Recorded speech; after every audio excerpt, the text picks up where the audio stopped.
Maxoutil.com, un max d'outils à prix mini, présente. Sud Radio, le journal des sports. À la une de l'actualité sportive ce matin, Morgane Thomas. Un au revoir à Mbappé, le joueur a officialisé son départ. Le bilan de Kylian au PSG, c'est à suivre.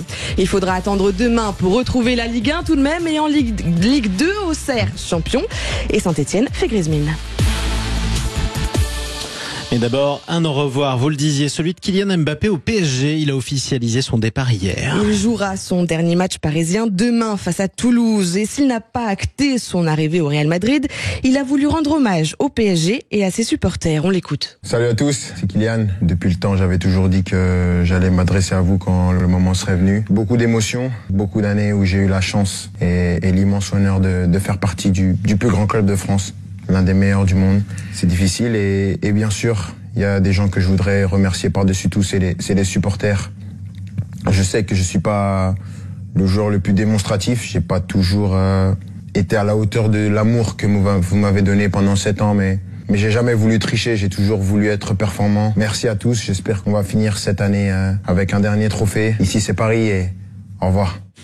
Au revoir Kiki. Les performances de Kylian Mbappé, on en parle tout de suite avec Vincent Chaudel, fondateur de l'Observatoire du Sport Business. En cette saison, ça aurait été plus de 300 matchs joués, plus de 250 buts marqués, 6 titres de champion de France, 3 coupes de France, peut-être une 4e, 3 trophées de champion, 2 coupes de la Ligue. C'est surtout 2 demi-finales et une finale de Ligue des Champions, ce qui permet au club de rentrer dans le top 5 de l'indice UEFA et cette année de récupérer 125 millions d'euros de redistribution. C'est aussi un top 5 en termes de fanbase, plus de 250 millions de followers et une valorisation à 4,2 milliards d'euros, un exploit jamais réalisé en France.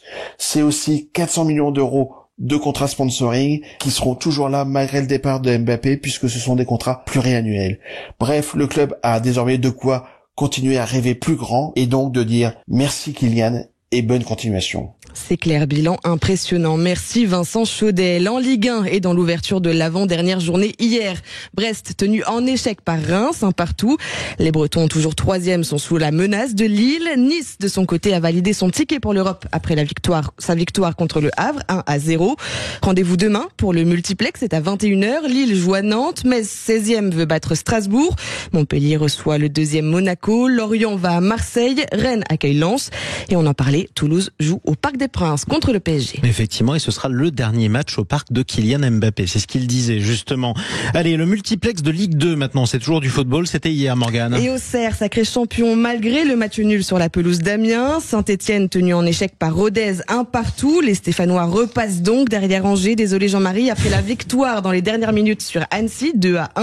Ajaccio s'incline contre Grenoble sur le même score. Bastia met fin au rêve de Pau, 2-1. Pas de play-off pour les Bernais. Valenciennes l'emporte sur Quevilly, mais reste lanterne rouge. Laval s'est incliné contre 3, 2-1. En avant Guingamp est logiquement tombé au Paris FC. Solide 4e de Ligue 2. Caen voit les barrages s'éloigner après son nul de partout contre Dunkerque. Et puis déroute de Bordeaux à Concarneau, 4-2. Les Girondins qui ont joué à 10 contre 11 pendant 1 heure. Oui, décidément, c'est difficile. Allez, on passe au top 14 maintenant. Là, c'est du rugby. Sud Radio, la radio du rugby qui célèbre l'ouverture de la 23e journée. Et ce soir, à 21h, Bordeaux-Bègles 3e reçoit La Rochelle 5e. Le déplacement à Bordeaux est devenu une habitude pour le public rochelais. Et pour le pilier de l'UBB, la pression est très grande. La Rochelle, on a perdu quasiment 80% de matchs à la maison ou là-bas. Il faut tourner les pages, il faut dire qu'on est prêt pour l'affronter et faire de très très bons matchs. Coup d'envoi à 21h. Avant cela, à 15h, Perpignan reçoit Clermont. À 17h, le Racing reçoit Bayonne. Castres, Montpellier, Toulon, Lyon et Pau, Oyonnax. Effectivement. Et en Pro D2, Montauban qui l'a emporté hier sur Mont-de-Marsan. Vainqueur d'un match décisif sur sa pelouse, Montauban peut encore rêver au maintien. Julien Gauthier, entraîneur de l'USM. On ne devait pas se rater, on ne s'est pas raté. Les joueurs ont fait preuve d'engagement, de solidarité, d'une belle intelligence tactique sur la gestion de la première mi-temps.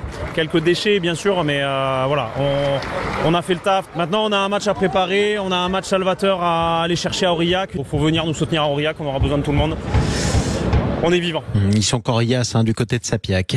Et vivant. Et en bref et en cyclisme, 8e étape du Tour d'Italie, étape courte mais exigeante tout à l'heure. C'est la première étape de montagne du Giro. Hier, Pogacar a remporté le contre-la-montre devant Filippo Ganna. C'était impressionnant. Et puis top départ du sprint sur le Grand Prix de France de MotoGP. C'est à 15h tout à l'heure. Exactement. Merci beaucoup Morgane Thomas.